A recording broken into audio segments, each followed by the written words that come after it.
Hi, I'm Brad, skipper of Puffin. Today's task is going to be cleaning out the air conditioner strainer. It's starting to get hot here in Charleston Harbor, and we're going to want our air conditioner here pretty soon. And I've got a chilled water system on Puffin. Before I clean out the strainer, though, I'm going to explain a few things to those of you unfamiliar with boat air conditioning systems. Puffin uses a water-chilled system to cool the boat. In the engine room, there's a couple of water chillers. The water that is chilled is pushed through a pipe, virtue of a pump, and it's circulated throughout the boat. There's actually two loops, but I've just drawn one. In each of the cabins that it goes through, the cold water goes through a coil or a radiator, and a fan blows across that, and that's where you get your cold air from. It's a fairly efficient system, and a lot of boats are going to that nowadays. So where does the heat go when it was robbed out of this water? Well, it gets pushed into water that's going through on the heated side. What happens is water's drawn up through my sea chest and the strainer that we're about to clean out. It goes through sort of a radiator here. Heat is put into it from the water chillers, and that is pushed overboard by a pump.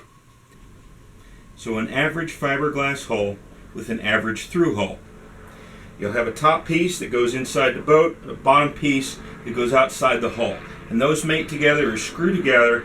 And up on top of them, you'll have a valve known as a seacock, and that is for safety.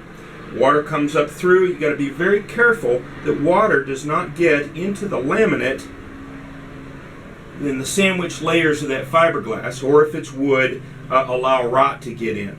So you've got to be very, very careful of how that is sealed.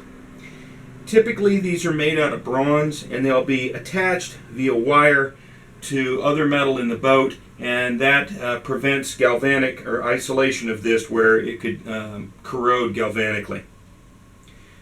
In a metal boat, a little bit different. You have the opportunity to weld a pipe into the hull. You're not worried about any laminate on a metal hull, and so you can make a very strong connection there. Again, the seacock. A sea chest is where the water comes up into an area and then it goes off in a variety of different directions. In this case, the water chiller, the genset, the water maker, which I don't need at the moment, and I've got a second sea chest that is dedicated to the main engine. Advantages, you have one strainer instead of multiple ones. Advantage is the strength of the bond here. Disadvantages of this system are that you can't replace it as easily as you can one of these through hulls. So, typically on a fiberglass boat, you're not going to see this anyway. Typically on a metal boat is where you get the option of which one you're going to go do. I started by closing the seacock underneath the sea chest.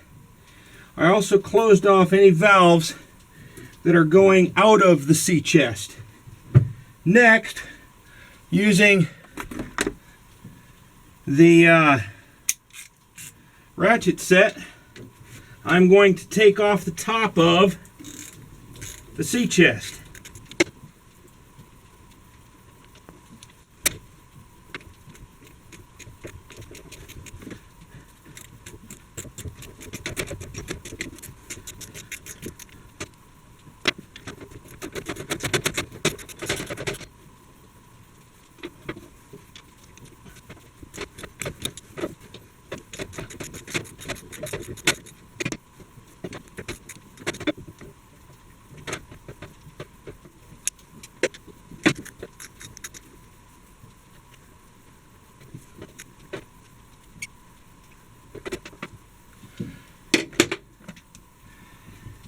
Now that the bolts are out, I'm going to tap this with my rubber mallet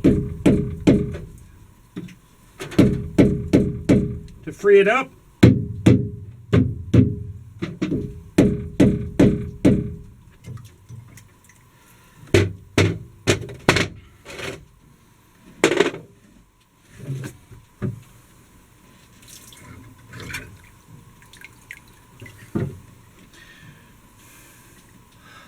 Not too bad.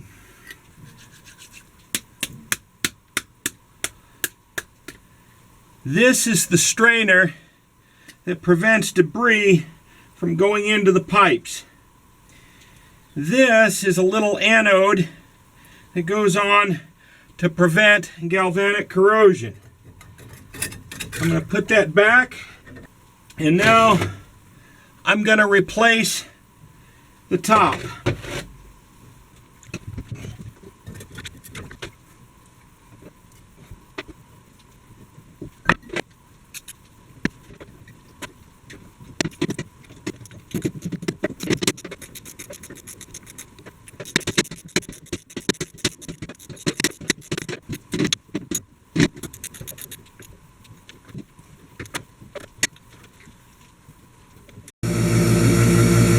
Test of the engine room system. There's the pump that's circulating the cold water. And on that side is the pump that's pushing the hot water overboard. There's my chillers, running like they should. Checking on the blowers, and they're working fine. It's blowing cool in here, and that's nice. This is what I call roughing it. Yeah, cheers!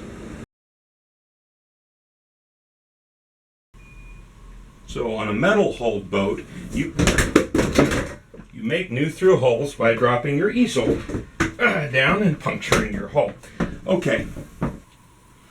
We have a live crab in my strainer. Well, below the strainer, on the sea side of the strainer. We're going to let that little booger, he's escaped.